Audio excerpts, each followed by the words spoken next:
मेरे प्यारे बच्चों, अगले दिन मैंने आपको अलंकार से संबंधित शब्दालंकार पर बताया था। आज मैं आपको अर्थालंकार बता रहा। अर्थालंकार किसे कहते हैं, इसके कितने रूप हैं, इसके बारे में बता रहा हूँ। जहाँ काव्य की भाषा में अर्थ में चमत्कार उत्पन्न होता है, वहाँ अर्थालंकार होते हैं। अर्थ पर आश्रित अगर अलंकार हो तो वहाँ अर्थालंकार होते हैं।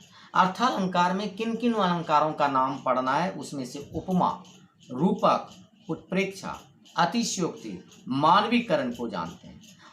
और सारे अलंकार हैं, परंतु इन सारे अलंकारों को हम पहले पढ़ेंगे। उपमा अलंकार, यदि सर्वप्रथम हम उपमा अलंकारों को देखें, इसका संधि होता है उप जोड़ मा।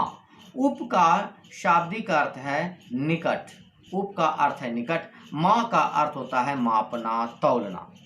अर्थात जहाँ उपमान से उपमेय की तुलना की जाती है, इसके लिए साधारण धर्म वाचक सा से सी द्वारा तुलना की जाती है। यानी एक वस्तु को दूसरे वस्तु के आधार पर हम तौलते हैं, वहाँ उपमा अलंकार होते हैं। जैसे इस उदाहरण के लिए हम आपको दे सकते हैं, इनका एक छोटा सा उदाहरण है। नदियाँ जिनकी यश धारा सी, बहती है अब भी निशिवासर।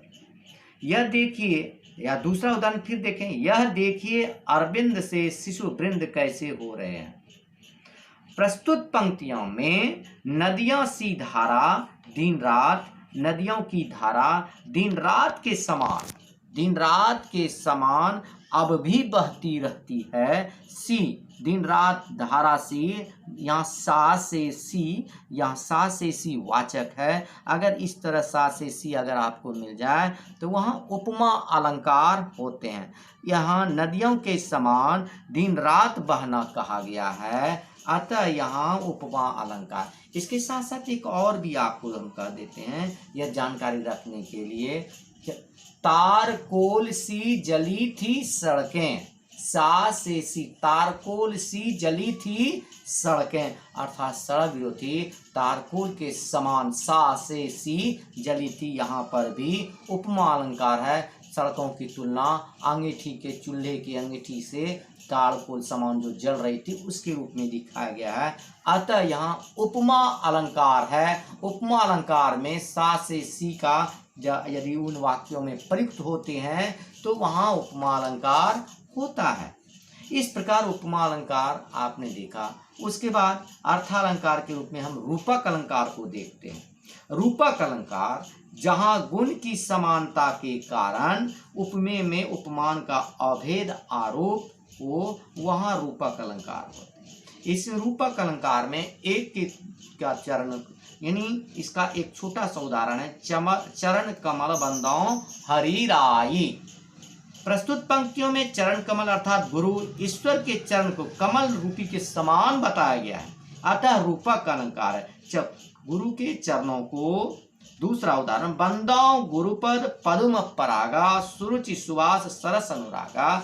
यहाँ गुरु के कमल रूपी चरणों का वंदना करता हूँ, जिसके करने से सुंदर विचार, सुरुचि सुविचार, सुंदर वास सुवासित हो जाते हैं, सरस हो जाते हैं, अनुराग हो जाता है। उसके गुरु के चरणों की वंदना करने से, प्रणाम करने से आप में गुरु के प्रति प्रेम का अनुराग उत्पन्न हो जाता है, अतः यहाँ रूपक अलंकार है। इसमें चरण कमल, इस चरण कमल को देखना है जिसमें छोटा सा नोट, इसमें छोटा सा डैश शब्द लगे रहते हैं। खास करके रूपक अलंकार में ऐसे शब्दों में डैश जब लगे रहते हैं तो वह रूपक अलंकार का, ये चिन्ह जानने के लिए छोटी सी बातों में समझने का बात है। बंदाओं गुरुपद पदुम परागा सुरुचि सुभाष सरसन, गुरुपद, ये गुरुपद सुर यानी गुरु के चरणों के पद, कमल को पदुम, पदुम मन कमल, कमल के समान इसके चरणों को प्रणाम करने से, सेवा करने से पराग कण झड़ते हैं। इस प्रकार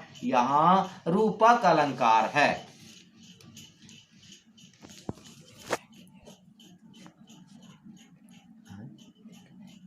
हाँ, इसे भी आप उतार लें कॉपी में।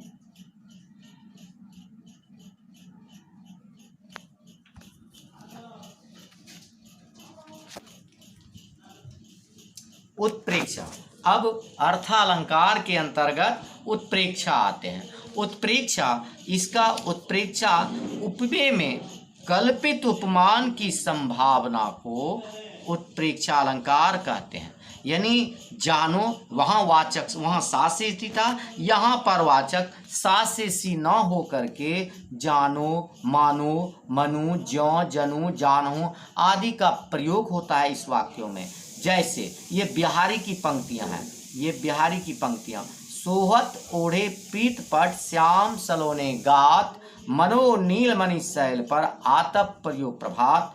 अस्पष्टीकरण, प्रस्तुत पंक्तियों में मनु शब्द मानो के लिए प्रयुक्त है।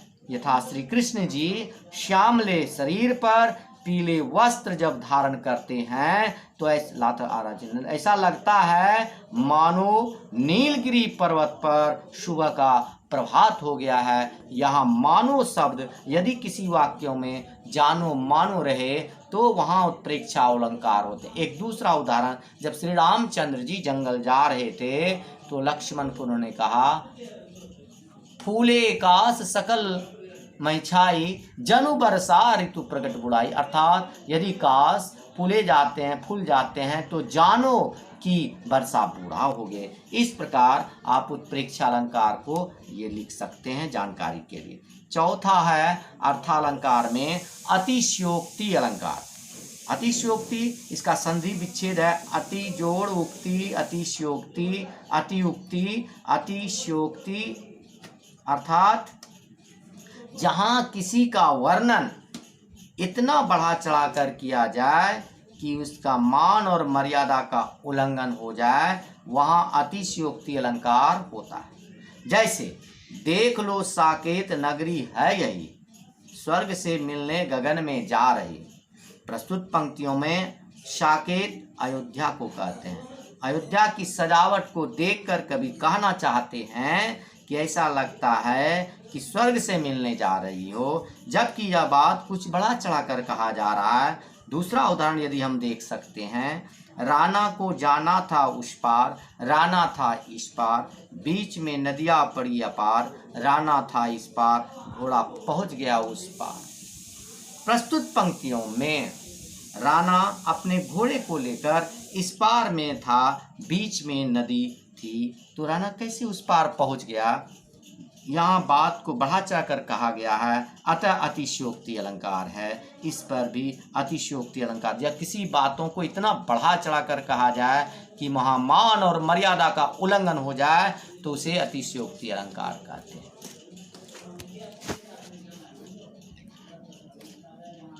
इसको भी, इस पर चौथा अलंकार को भी लिख सकते हैं।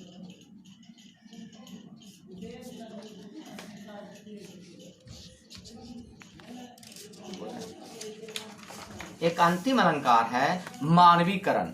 मानवीकरण, जहाँ निर्जीवता में सजीवता का समावेश दिखाई दे, जहाँ जड़ में सचेतन की बात दिखाई देता है वहाँ या माना जाए उसे मानवीकरण कहते हैं। अर्थात जहाँ निर्जीवता में मानवीकृत प्रयोग करके देखा जाए वहाँ मानवीकरण होता है। जैसे खड़खड़ ताल बजा रही हवा, यहाँ हवा निर्जीव है, चल रही है, ऐसा लगता, हवा के चलने से, तेज हवा के चलने से ऐसा लगता है मानो ढोलक की ताल बज रही हो, उसकी आवाज से ढम ढम हो करके ऐसा लगता है मानो यह ताल बजा रहा है, जबकि हवा निर्जीव है, वह ताल बजा नहीं सकता। इसी को मानवीकृत कहा जाता है। जब हम किसी निर्जीव पदार्थ में मानवकृत कर देते हैं तो उसे मानवीकृत अलंकार कहते हैं। यह आपका मानवीकृत अलंकार संक्षिप्त अर्थालंकार के साथ अंतिम अलंकार हुआ। इस अलंकार के बाद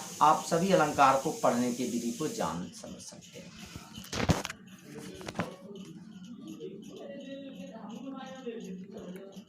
इसे भी आप उतार लें, लिख सकते हैं।